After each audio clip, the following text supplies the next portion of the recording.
Hey, so today we come to chat to you all about oxytocin, which is the hormone of love and has loads to do when it comes to birth.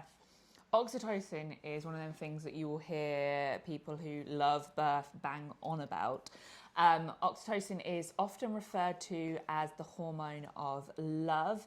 Actually, it really should be referred to as the hormone of life because it has so much to do with everyday life and lots of things that you feel, because oxytocin is the hormone that makes us do that thing like this. When we feel something that's nice, that is oxytocin. When we are enjoying something, that is oxytocin. And actually, oxytocin has so much to do when it comes to birth. It is the main hormone. It is doing the main job, which is why it's so important when it comes to birth to be feeling happy and not stressed while you are birthing, because oxytocin, it does not like stressful environments.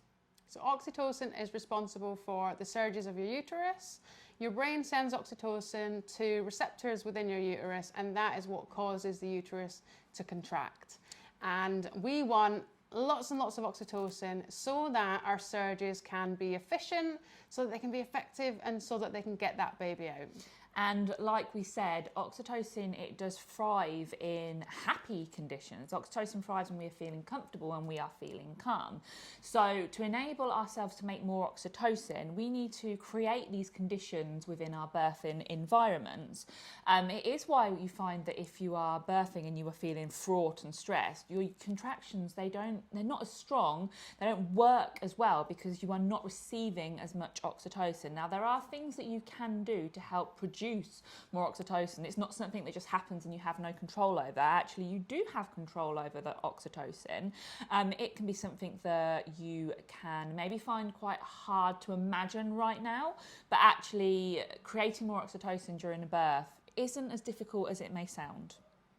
So we produce oxytocin in loads of other elements of our life, and so what that means is that we can do these things during our birth to be able to build more oxytocin. So we produce oxytocin when we have physical contact with a loved one, when we laugh, when we eat chocolate or anything that we enjoy the taste of. So all of those things we could do whilst we're in our labour to promote more oxytocin.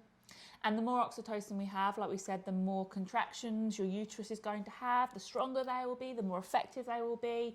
And putting these things into play, they're not things that are too difficult to do. So things that you can do to create more oxytocin for yourself whilst you are birthing. Have a hug with your birth partner. You can have a wank.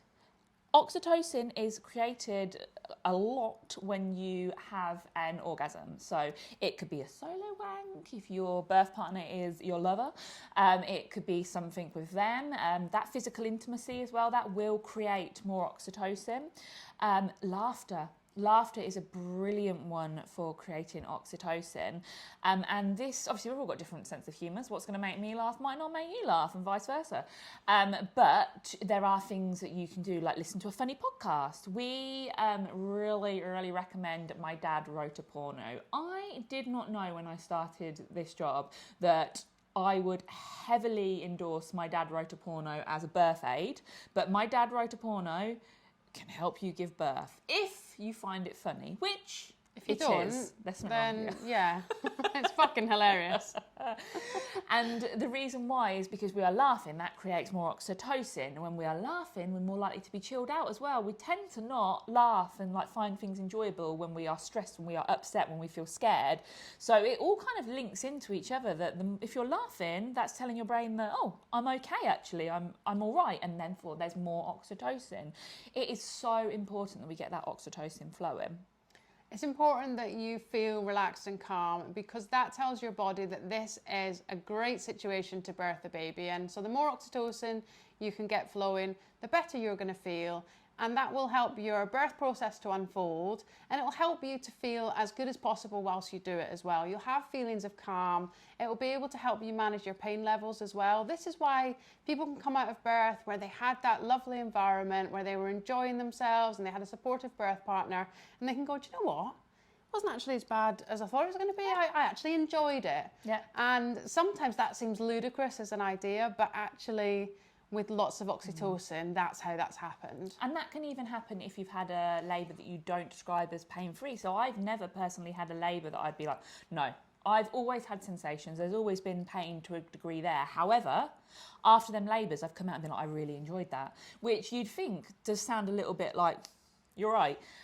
But they were enjoyable experiences because I was full of oxytocin because of my environment, because I was having a laugh. I really love Greg Davies. And again, I think he's wonderful for helping people birth babies. Watching your favourite comedians, things like that, they are really, really helpful in building up that oxytocin and getting that uterus doing a fucking thing. Now, we don't produce oxytocin when we are producing adrenaline. If we think of them like a seesaw, then the more adrenaline we've got, that's telling our body this is a stressful situation and we probably don't want to be birthing that baby right now. So what we want is to reduce adrenaline and boost oxytocin. And we are going to talk a little bit in a future video about why our body and our brain might respond to certain things and produce adrenaline rather than oxytocin, and how that will impact our birth. Absolutely. So if you found this video helpful, as always, like and subscribe to our channel. We do bring out videos weekly.